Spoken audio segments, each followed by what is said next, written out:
Today we have Cities of Sigmar versus Ogor Mawtribes playing Path of a Champion. Here's the deployment. Cities was able to pick whether or not they were attacker or defender. They chose defender to set up the board. Ogor Mawtribes was one drop. They were able to go and pick whether or not who's first or second, and they deployed first. Cities went ahead and deployed pretty aggressively, and thinking that ogres might throw them the first turn, and they have a bunch of bowmen in range of Kragnos. Unfortunately, that means that Kragnos is also in range of all of these guys as far as threat distance, as well as that Beast Rider as well for them. So ogres might just take the first turn anyway. Just a side note, we do have proxies for our cities. These are old Bretonnian models. The bowmen are obviously crossbowmen, Freeguild crossbowmen. The men-at-arms are guardsmen with swords and shields. We also have a lady for a Battlemage, Gotrek Gurnisson. And we have, for proxies here, some custom models from Artesian Guild, which are Demi-Griff Knights with halberds. And this right now is proxying as a Battlemage on Griffon, not a general, unfortunately. I don't have my Battlemage on Griffon painted yet. Using a command point to re-roll the charge, he was able to make it with a 15. Rolling 15 dice, though. Only netted him 5 dead guardsmen. Kragnos needing a 9-inch charge. End up rolling a 7. You know, my friends say that these yellow dice roll hot, but I don't believe them. Rock hard horns. Hitting on 3s. Unbelievable. End of Ogre's turn. Was gaining momentum.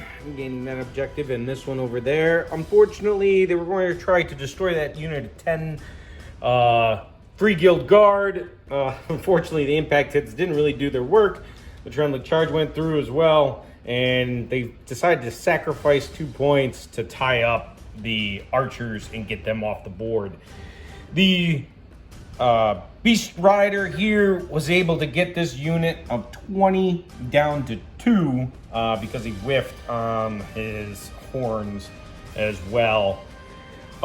Unfortunately, they didn't kill anything, but that actually works out well for them because it doesn't really leave cities with much of a battle tactic to go off of.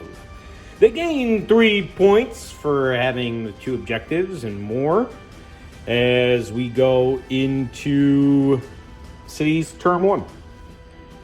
End of turn 1 for Cities of Sigmar. They chose gaining momentum as well. Thinking that it was a long shot, they chose this stone one over here. Knowing Gotrek Gurnisson would be able to kill him if the bowman didn't.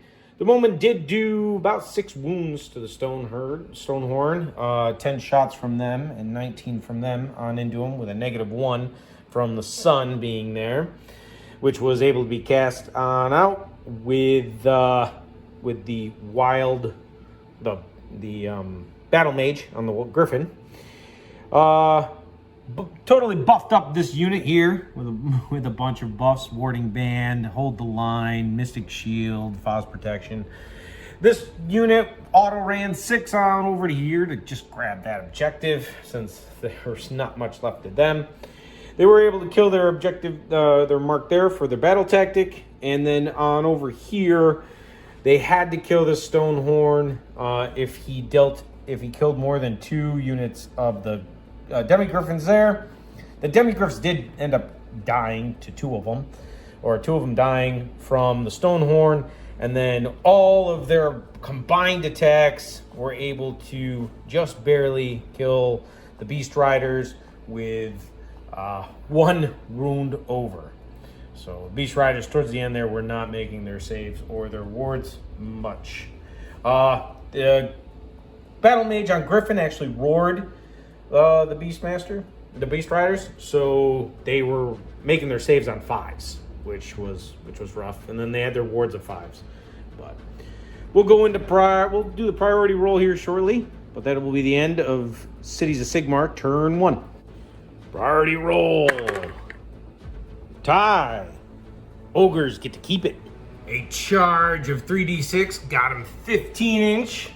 As he went on in, did 10 mortal wounds. Was able to wipe out 2 of the Demigriff. Monstrous action of Unstoppable Charge. Got the Frost Lord over there. Rolled a 1 for this Demigriff unit.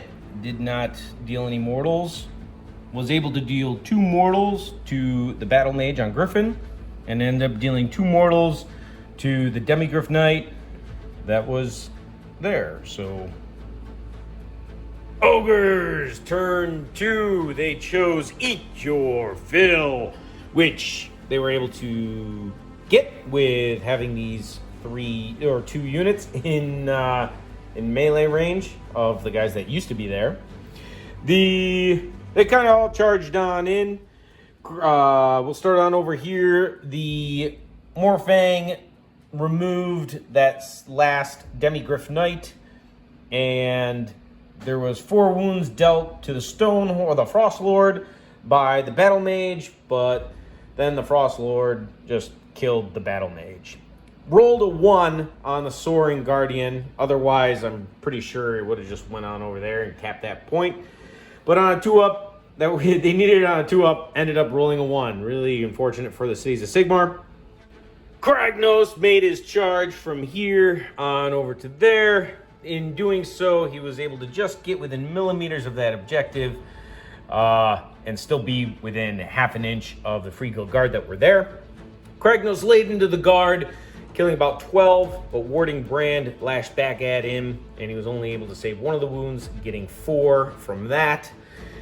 He did split his attacks, trying to wipe out the unit first, but was unable to, and the 3 attacks that did go into the General only were able to deal 4 wounds, and the General was able to shake 2 of those onto the other 2 guard that were there.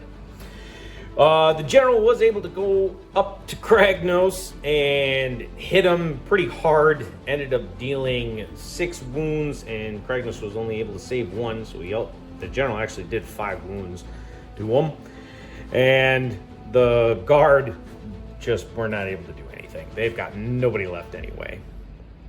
The tantrum that Kragnos did didn't do any wounds, didn't roll a 5 for the General, didn't roll a 5 for anybody else on here. He was hoping to get them, but he did roll a 5 for these archers, killing 1, and he did roll a 5 for the mage that was there, ended up dealing 3 mortals to the mage, which was just enough to smash the mage into the ground.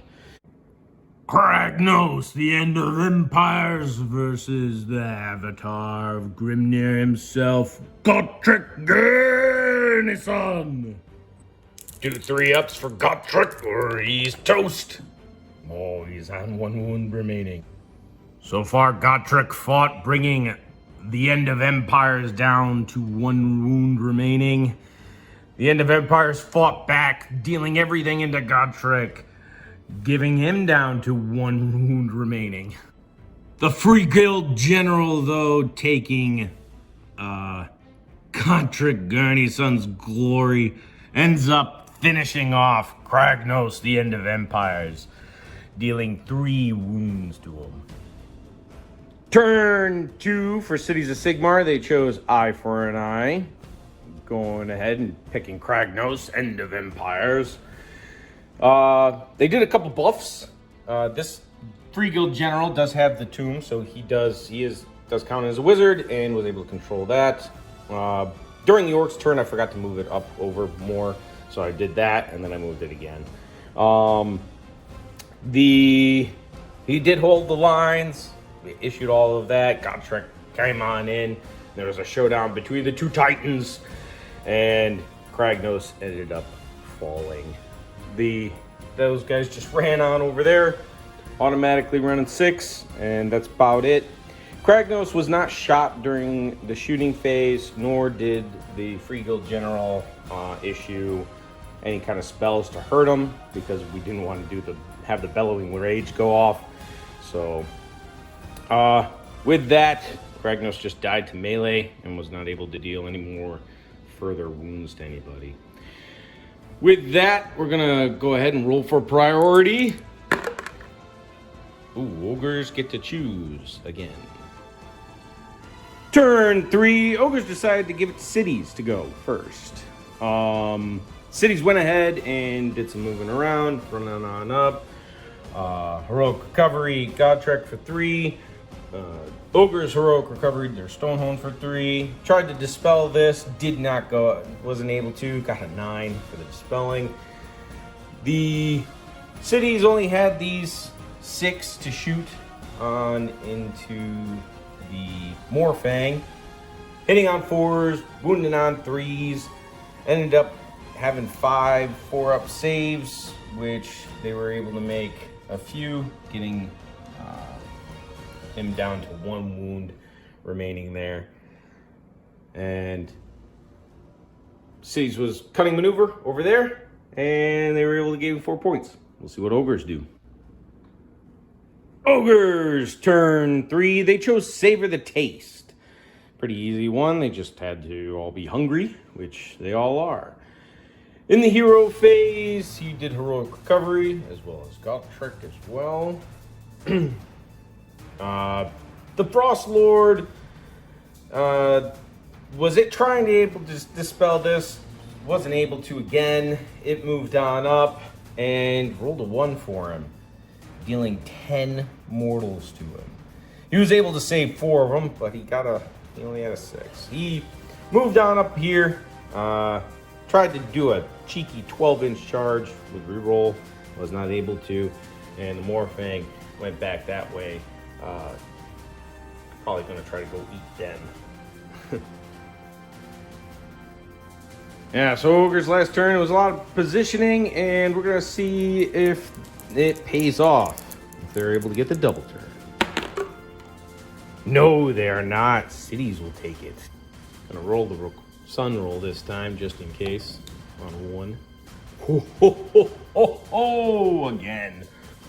7 mortals to the Frost Lord. Not able to save any of them. The blob of archers pepper this Frost Lord with arrows.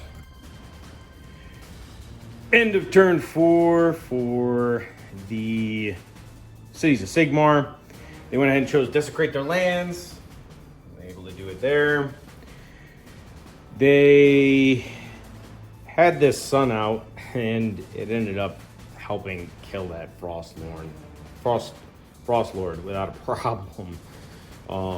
Giving the -1 to save, and we just ended up rolling 2 ones in a row each turn. So that's basically it for cities there. They gained 4 points. Ogres are in a pretty tough position. They'll probably call it themselves if this was an actual game, but we're going to go see how many they can get. I'm sure they can get eye for an eye and go kill that unit on over there for another 4, and then we'll see what turn 5 gets them. Ogres turn 4. They just came on over here and killed these guys with the charge rolls. Gaining their battle tactic for eye for an eye. That's about it. They have 2. And that's it for them. Priority roll for turn 5. Cities can take. Turn 5. Cities actually let ogres take that turn because they were looking at some of their battle tactics and they couldn't really do anything unless the ogres were actually a little closer. So with knowing that, the ogres, they weren't able to do any tactics either. They'll gain 2 points, and they decided to not get anywhere closer so that cities wouldn't have a battle tactic to take either. As far as grand strategy goes, the ogres had to have more units inside the enemy territory, which wasn't going to happen. Even if they charged on in, they would just probably end up getting murdered by Gotrek or the general or whatnot. And cities' grand strategy was defend what's ours, and they were going to be able to get it. Even if these guys came on in their turn, they would have been able to die. So it's a good thing cities gave them the double at the end there. In the end, cities' victory with a lot of death on both sides. There's a bunch of guys dead on over there, as well as the poor Battlemage with Demigryph Knights. But we'll call it there.